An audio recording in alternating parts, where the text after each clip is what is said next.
এটা difference of opinion আছে। উনি ওনার অধিকারে দিয়েছেন। ওনার জাজমেন্টের অনেকগুলো বিন্দু আছে, অনেকগুলো ভালো কথাও তিনি বলে গেছেন। কলকাতা পুলিশের পার্টে যে ত্রুটিগুলো, হসপিটাল অ্যাডমিনিস্ট্রেশনের পার্টে ত্রুটিগুলো বলে গেছেন, সিবিআইয়ের পার্টে ত্রুটিটাও বলে গেছেন। আবার এইটা তিনি একটা লাইন বলেছেন, রেয়ারেস্ট অফ দি, এটা আমার ডিফারেন্স অফ ওপিনিয়ন আছে। জুডিশিয়ারিকে রেসপেক্ট করেই বলি, এটা বিরলতম ঘটনা। কারণ ওয়ার্কিং প্লেসে একজন ডাক্তার বোনকে, যেটা প্রোটেক্টেড, সেখানে এই ধরনের শারীরিক নির্যাতন, যা ভয়ঙ্কর নির্যাতন হয়েছে, চোখ থেকে জল পড়েছে, চোখ থেকে রক্ত পড়েছে, জল নয়, তারপরে তাকে মার্ডার, এটা বিরলতমই ঘটনা। এরকম ঘটনা খুব কম হয়, এটা আমার পার্সোনাল ওপিনিয়ন। কিন্তু আমি জাজমেন্টকে রিগার্ডস করেই বলছি। আমাদের দেশের জুডিশিয়ারি কনস্টিটিউশনের একটা বড় স্তম্ভ। উনি ওনার ক্ষমতা বলে দিয়েছেন এবং ওনার পার্টের অনেকগুলো জিনিস অ্যাপ্রিসিয়েট করার মতো আমাদের জাজ সাহেবের তার কলমে তিনি বলেছেন। এটা অনেক বড় লড়াই হবে, ওর পরিবার তার প্রস্তুতি নিচ্ছে, দেখতে থাকুন। পরবর্তী ক্ষেত্রে আইনি লড়াই। আমি পরিবারের সঙ্গে অনেক দিন ধরেই সম্পর্কে আছি, যোগাযোগে আছি। আমার সঙ্গে একাধিকবার ওনাদের কথাবার্তা হয়, তা ওনারা কিছুটা আমাকে ভরসা করেন এবং আমিও ওনাদের লড়াইটাকে খুব কুর্নিশ জানাই। আমার তিনটে বিষয়ে আমি আপনাদের বলবো। এই পুরো যে 30-40 মিনিটের ডিসকাশন, সবটা আমি বলবো না। আমি প্রথম কথা জানাবো যে এই পরিবার কালকে যে রায় হয়েছে, আংশিক রায়, তার পরবর্তী সময়ে তাদের যে কম্পেনসেশন রিফিউজ করা থেকে শুরু করে তাদের যে স্ট্যামিনা এবং লার্জার কনস্পিরেসির জন্য তাদের যে লড়াইয়ের যে মানসিকতা, সেটাকে আমি কুর্নিশ এবং প্রণাম জানানোর জন্যই আজকে এসেছিলাম। দ্বিতীয়ত আগামীকাল সুপ্রিম কোর্টে আবার ডেট আছে। ওনারা বৃহত্তর আইনি লড়াইয়ের প্রস্তুতি নিচ্ছেন এবং এই আইনি লড়াই এমনিতেই একটা পিটিশন ওনারা হাইকোর্টে করেছিলেন, যেটা সুপ্রিম কোর্টে গেছে, সেটাও একটা সেকেন্ড পিটিশনের বিষয় রয়েছে। সামগ্রিকভাবে একটা বৃহত্তর আইনি লড়াইতে আমাদের ভিকটিম পরিবার, মানে আমাদের ডাক্তার বোনের পিতা মাতা এবং তার পরিবার, তার শুভানুধ্যায়ীরা নিয়েছেন আরও বৃহত্তর আইনি লড়াইতে যাবেন। তাতে আমি তাদের বাড়িরই একজন হিসেবে মনে করি আমি তাদের সাথে থাকব এবং পূর্ণ সমর্থন সহযোগিতা, তারা যেভাবে সহযোগিতা চাইবে সেটা আমরা করার আমি চেষ্টা করব আমার সীমাবদ্ধ ক্ষমতার মধ্য দিয়ে। আর তৃতীয়ত,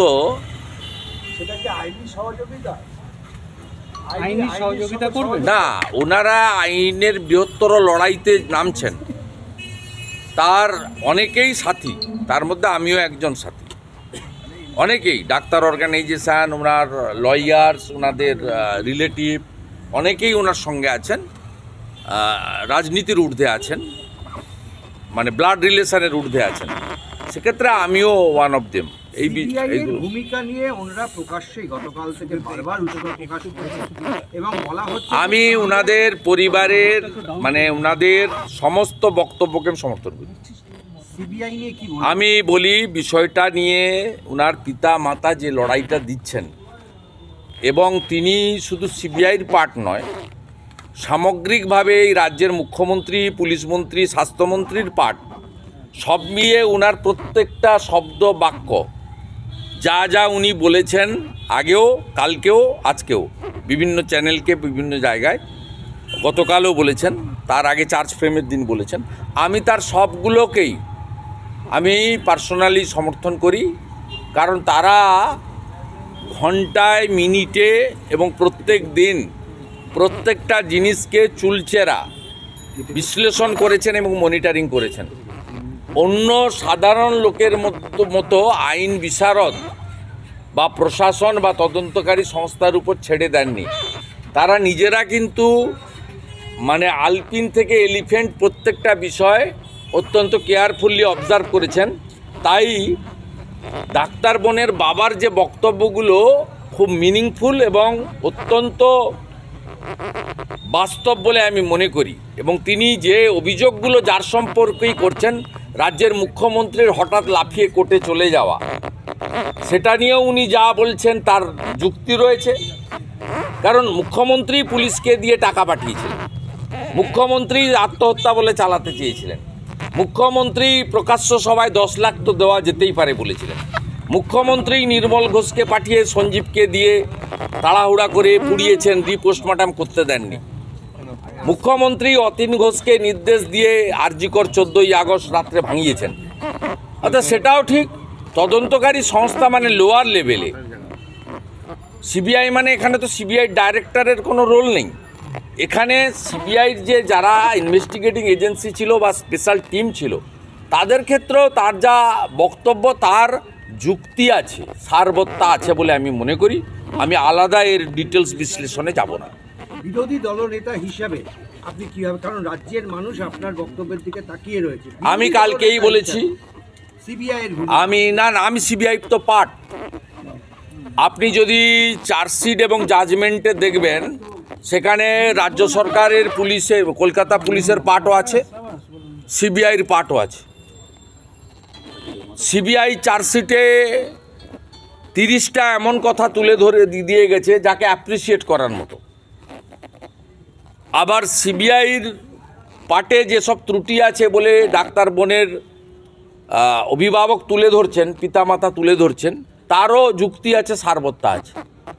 স্বাভাবিকভাবে আমি আমার স্ট্যান্ড আগে ক্লিয়ার করেছি যে কলকাতা পুলিশ, রাজ্য সরকার, স্থানীয় স্তরে বিচার ব্যবস্থা, ইনভেস্টিগেটিং এজেন্সি সব মিলিয়ে ফাইনালি যে জাজমেন্ট হয়েছে অ্যাকিউজড করে একজনকে, সেটাতে ওনার যে বক্তব্য, এই বক্তব্য অত্যন্ত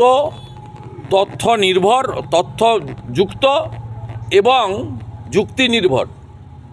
সেই কারণে বিরোধী দলনেতাটা সেকেন্ডারি। আমি এই বাংলার একজন সন্তান, এই বাংলার একজন নাগরিক। আমি নিজেকে মনে করি হুঁশযুক্ত মানুষ। হুঁশ থাকলে মানুষ হওয়া যায়, সেই জন্য নাম হচ্ছে মানুষ। গোটা সমাজ, আপনি যে মিডিয়া থেকে প্রশ্ন করছেন, আপনার বাড়িও এই পরিবারের সঙ্গে আছে। এটা বাংলার বিশেষ করে গোটা ভারতবর্ষের সেন্টিমেন্ট আছে, সবার সেন্টিমেন্ট আছে।